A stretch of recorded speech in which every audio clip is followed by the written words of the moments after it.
Hey guys, what's up? Shaarq here.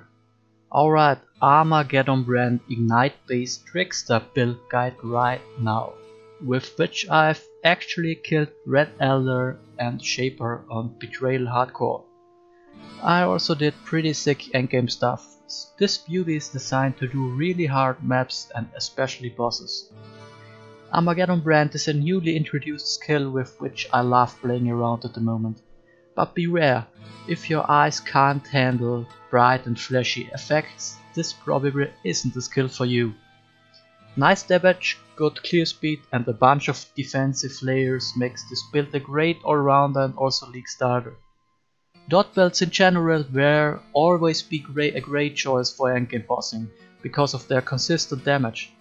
You don't reach damage numbers like hit builds, but when you have the dot ticking all the time, it's on par, in my opinion.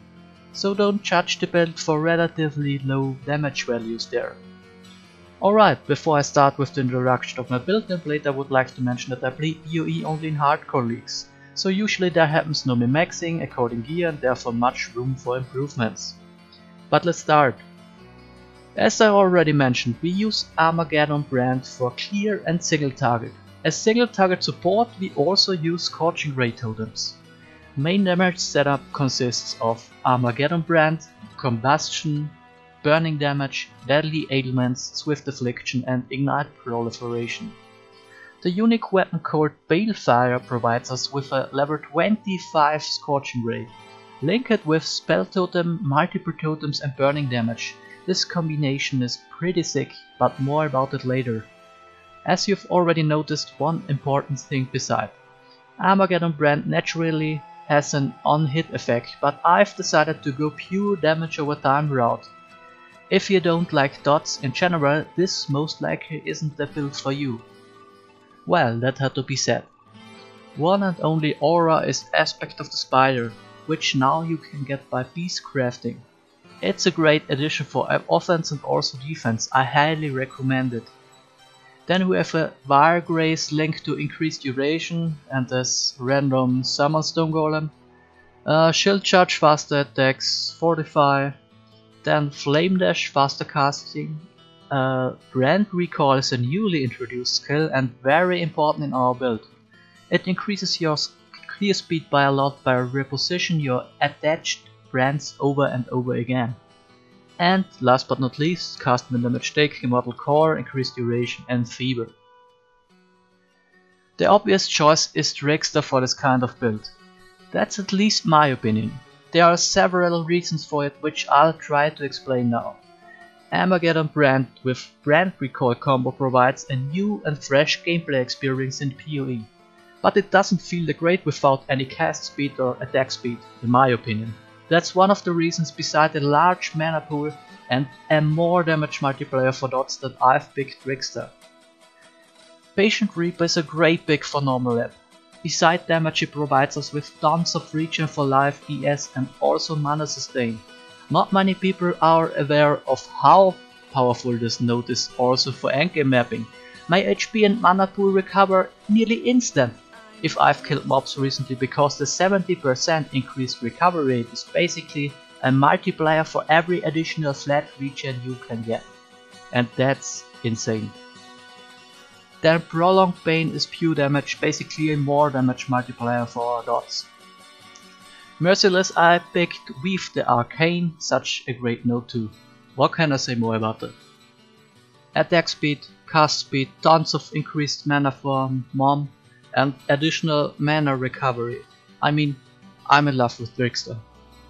And last but not least, Swift Killer for frenzy charge, sustain and damage. You even make use of power charges too, because you higher your crit chance and therefore more elemental overload sustain or uptime. You can also go for other ascendancies, but don't do it. Not in this case, guys. Trust me. If I wanna scale Armageddon's hit damage, I rather would pick Elementalist, that's true. Pantheons I chose Soul of Lunaris and Grootcore. Especially Grootcore upgrade provides us with a mini temporal chains, which is really nice because it stacks with Aspect of the Spider. For leveling I used Frost Bomb and Explosive Trap. At level 12 I switched to Stormbrand and Blade Vortex. I use Blade Vortex for single target the entire leveling period. At level 28 grab Armageddon Brand, it's also great for leveling. Rush or newly added brand nodes and elemental overload on the passive tree. After you feel squishies back into Mom and you're good to go. I killed all bandits for 2 passive points obviously. The link for the passive tree is in the description of this video. We start gear section with weapon slot. Balefire Scepter is the way to go. As I've already mentioned at the beginning, it provides you with a level 25 Scorching Ray, which is really good. But the appealing part comes now. With 3.5 they've introduced the support skill called Multiple Totems. It allows us, when also linked with Spell Totem, to cast 2 totems with 1 cast. Additionally, you can also cast a third one. So you should have your debuff stacks from Scorching Ray nearly all the time on the target. Scorching Ray beams also stack, means you can take Scorching Ray's damage times 3 for your effective DPS. It's fucking great. Trust me. Now comes the good part. Every other piece is rare and no uniques are required to get started. So you have the opportunity to also get mana and chaos resistances on all your gear. I highly recommend at least positive chaos res for betrayal encounters. And another pro tip, if you take Mom for defense, then also invest in mana proactive. Mom feels shit if you don't invest into it. That's the fact. An alternative for endgame bossing is to use the Reban Malachai ring, which provide you EE, put in Orb of Storms or Stormbrand and fine. So to sum it up, first goal should be Ele weakness cap. That's at least 109 resistances of any element. So on your rares you aim for life mana, chaos res, Ele res and fire damage if possible. For jewels you take life damage over time and or preferably increased burning damage. So and pretty basic stuff here. Well, that's it boys. If you liked the video and want to see more, subscribe to the channel, I really appreciate that. Enjoy!